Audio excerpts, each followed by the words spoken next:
I was one of the first in 2007 who bought the iPhone 1 when it came out. And I can tell you, it was so exciting having that in your hand, yeah? And it was a little bit like it's some sort of mission you have and see what's possible with the technology. So with this passion about technology and digitalization, I put that into the focus of my work and try to help businesses change their way how they're doing business and digitalize their businesses. And keeping in mind, since the first iPhone came out, it took only 5 years to change the whole life and how we work and whole businesses. So how we communicate, how we consume, and also what we expect as a customer. Yeah? And keeping in mind that nowadays 53% are leaving the mobile page when it takes longer than 3 seconds to load. So what an increase of speed and expectations the customer had just due to the small device.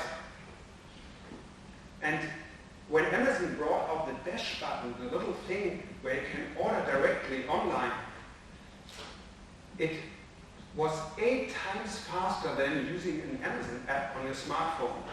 So it multiplied by 8 times just ordering with a small button your stuff directly online.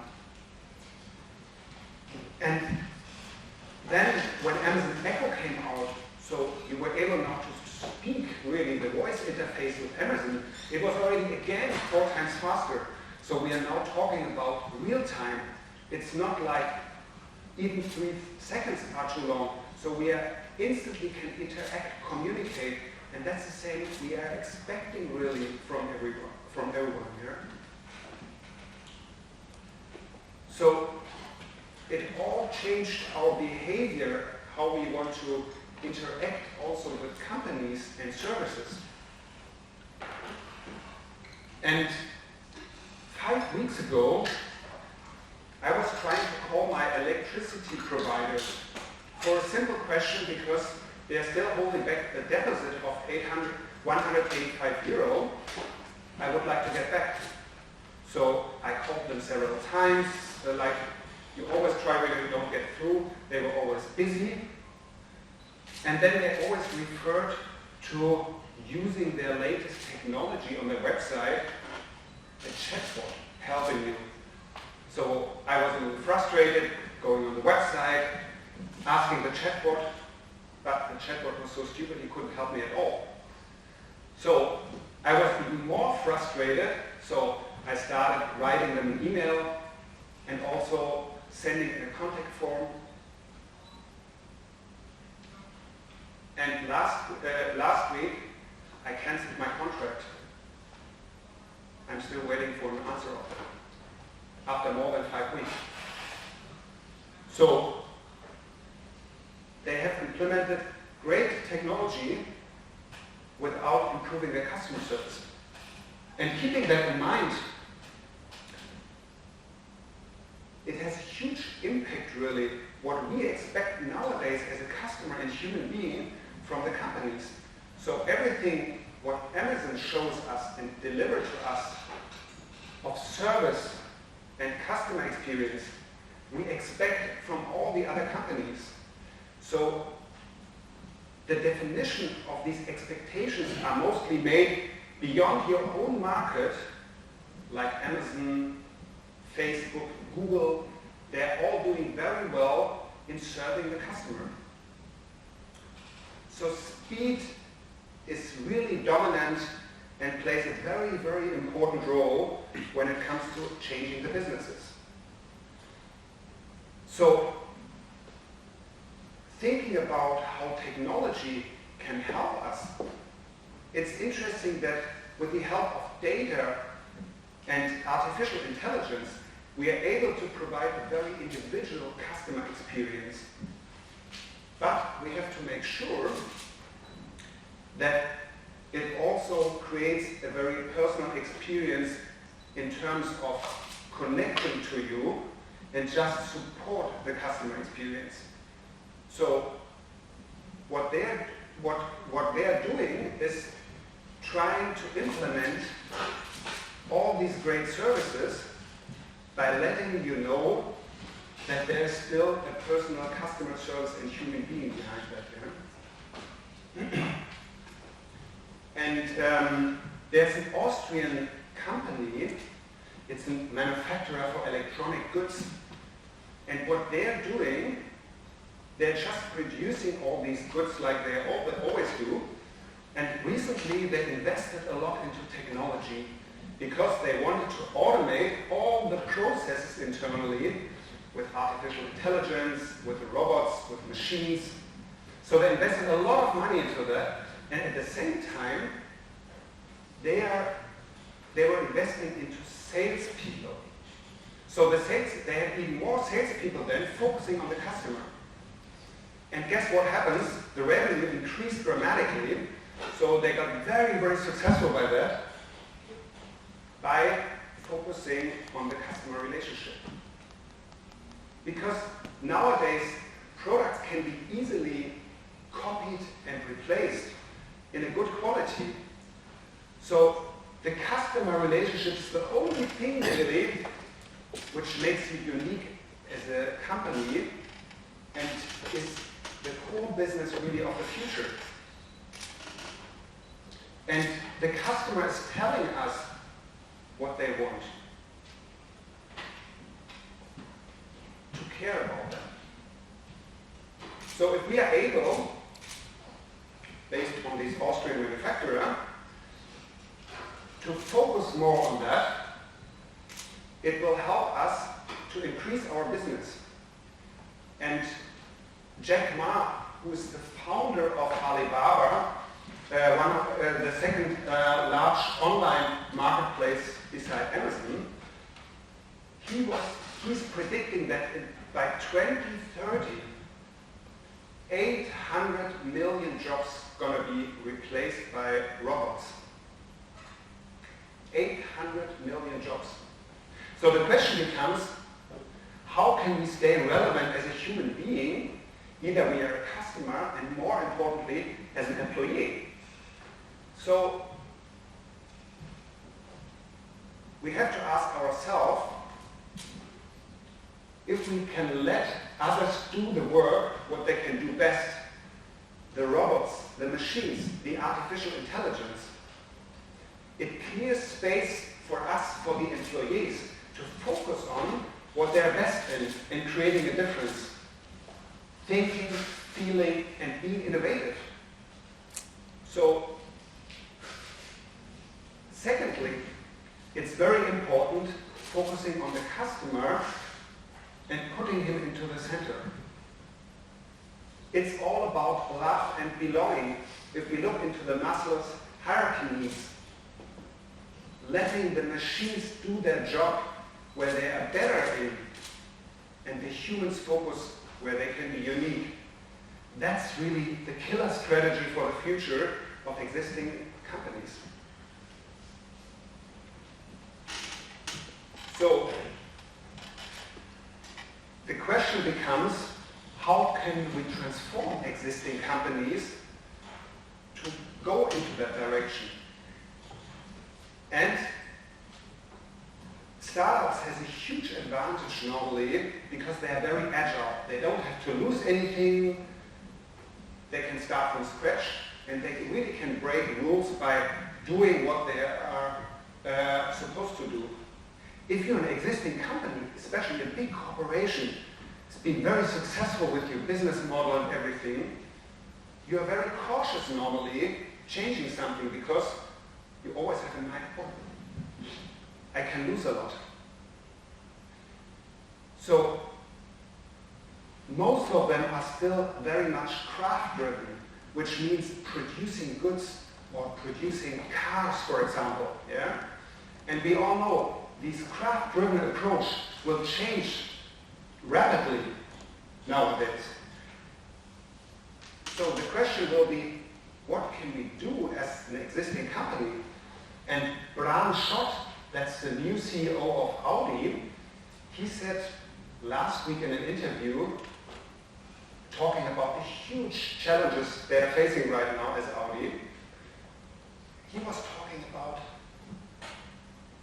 we have to change our whole business like we've been doing for the last couple of years, and we have to focus only on becoming the #1 in customer satisfaction and not quantity anymore. Imagine that out of words of a CEO of Audi, producing very good cars in a high quality. So he understood really that no one cares in the future anymore. If we are producing cars, we have to focus just on our customer and make them satisfied. So changing from the craft-driven, being very much focused on producing a car, towards mission-driven, which remains consistent, is a huge job really, and requires a lot of transformation within those companies, because all the employees are still very focused on that. So the question is, what do I have to do as an existing company, changing all the culture, the behavior, the attitude of the people who are working with you? And interestingly, it's like you have to work with openness, with agility, and also where they can have more transparency, and also work on where they are best in, focusing on the customer relationship, which means also thinking out of an entrepreneur's idea. So what they are expecting really there, how can I break rules? How can I stay focused on being mission-driven and not craft-driven anymore? And it's interesting to see that the technology can play also an important role through this transition phase in these companies, because due to this connectivity revolution, we expect that by 2025, 70 billion connected devices will be out there and helping us stay connected. Either they're cars, at home, we all know that already with Amazon Echo, but also with a smartphone, for example, Apple Siri. So this connectivity will be very much key of that there. And the question is, what can we do to support this transformational change? And the success will become if the information is by the team and not by myself anymore, where the connectivity can play an important role. But still, it is most importantly putting the employee as a human being into the focus and work on these thinking and being innovative. So third, the culture is also very, very important to create a certain environment that people can grow and change their mindset and working like an entrepreneur out of their customer's mindset. And there's a company, it's called Zappos. Has anyone of you heard of Zappos? Please raise your hand. So there are a few of you. It's very interesting because they were founded already in 1999, and initially in San Francisco they thought, oh, it's a good place, there are a lot of startups, but they couldn't find the right people, so they moved to Las Vegas, which is quite funny because I think they're the only ones, and they were able to create a revenue of more than $1 billion in 10 years by just selling shoes online. How crazy is that? So, but most interestingly, when you talk to them, their business model is not shoes at all. They don't care about shoes. They offer hundreds of shoe brands, but that's not the core business. The only core business of them is creating an outstanding customer experience and also, at the same time, an outstanding company culture with excited employees and very enthusiastic. So they are focused on creating this wow experience for their customers. Yeah? First of all, they offer obviously free shipping, which is not so different anymore today. But then you have a 1-year right to return your shoes if you don't like them after a while. And then also, and that's key really for them, it's a 24/7 customer service. You can call them every day and night. And if you would like to just to talk to them, talk about your wedding or whatever, they will find the time talking to you. I think the last call took there so far more than 10 hours just talking to a single customer. Yeah? So what they're doing is really listening to their customer, focusing on them, and for example, by whatever reason you would like to get a shoe which is not available right now at Zappos, and you call them while you're on the phone, they will get online searching where these shoes can be bought off at the competition and will redirect you to them so that you can buy it at the competition. What a great customer experience. So, at the same time, they have a very unique culture created because they know that if you belong to something bigger and there's a good fit of culture and the way how you would like to work, that helps you creating these outstanding customer service. So what they're doing is, whenever they're hiring people, it's not like that they want to interview them just if there's a perfect fit of the background they have and what they've studied and so on. That's the normal stuff. But then, at a certain stage, they will have an interview with different people. They will just talk to you. What is your idea of culture? How you would like to work? So they're looking for the perfect fit for the company. So and then everyone gets trained for 4 weeks. And after the 4 weeks, everyone has to work for 2 weeks in the customer service. So they're calling with your customers and trying to create a good service and experience. And after the first week of being in this customer center, they offer you $2,000 if you want to leave. How stupid is that? They offer you money to leave after they have hired you.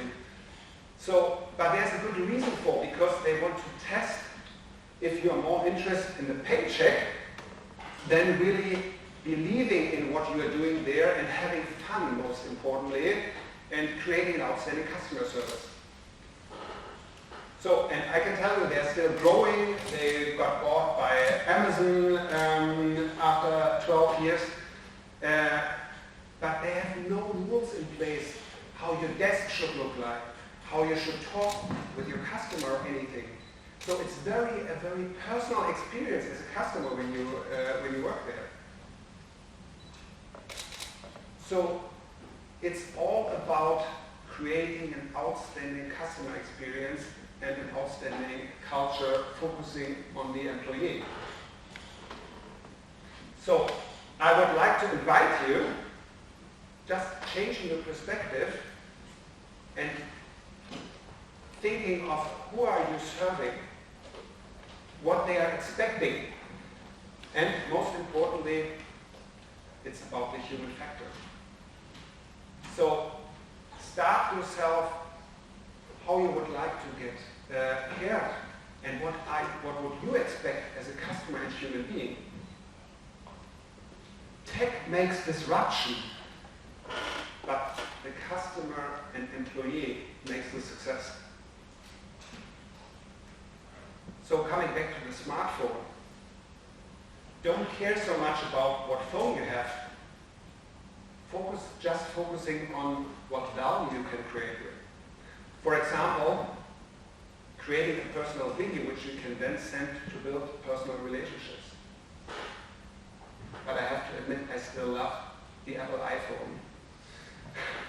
But it is great to see see what you can do with that, supporting these personal relationships.